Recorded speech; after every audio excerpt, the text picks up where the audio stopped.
ஒரு குட்டி விலாக் பார்க்கலாமா? இன்றைக்கி பிரேக்ஃபாஸ்ட்டுக்கு கருப்பு கவுனி அரிசி இட்லி கார சட்னி தான் ரெடி பண்ணியிருந்தேன். கருப்பு கவுனி அரிசி இட்லி மாவு எப்படி அரைக்குன்னு சொல்லிட்டு வீடியோ இருக்குது, லிங்க் டேக் பண்ணுறேன், செக் பண்ணிக்கோங்க. பிரேக்ஃபாஸ்ட் வேலையை முதல்ல பார்த்து வச்சுட்டேன். அண்ட் இன்னைக்கு நான் லஞ்சுக்கு சோயா சங்க்ஸ் கூடவே மஷ்ரூம் சேர்த்து சம்பா கோதுமையில் பிரியாணி பண்ணலான்னு சொல்லிட்டு பிளான் பண்ணியிருந்தேன். ஆல்ரெடி மட்டன் வச்சு சம்பா கோதுமை பிரியாணி எப்படி செய்யணும்னு சொல்லிட்டு ரெசிபி நம்ம சேனலில் இருக்குது. இது வெஜ்ஜில் ட்ரை பண்ணலாமேன்னு சொல்லிட்டு இந்த மாதிரி ட்ரை பண்ணேன். டேஸ்ட் ரொம்பவே சூப்பராக வந்திருந்தது.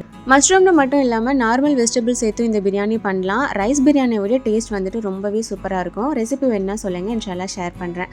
ஸோ அது முதல்ல ரெடி பண்ணி தம் போட்டுட்டு பிள்ளைங்களுக்கு பிரேக்ஃபாஸ்ட் வந்துட்டு பேக் பண்ணிட்டேன். அண்ட் பிள்ளைங்களுக்கான ஸ்நாக்ஸ்க்கு இன்றைக்கி வீட்டில் வாழைப்பழம் இருந்தது, ஸோ அதை தான் வச்சு விட்டேன். ஜூஸ் எதுவும் இன்றைக்கி வச்சு விடலை.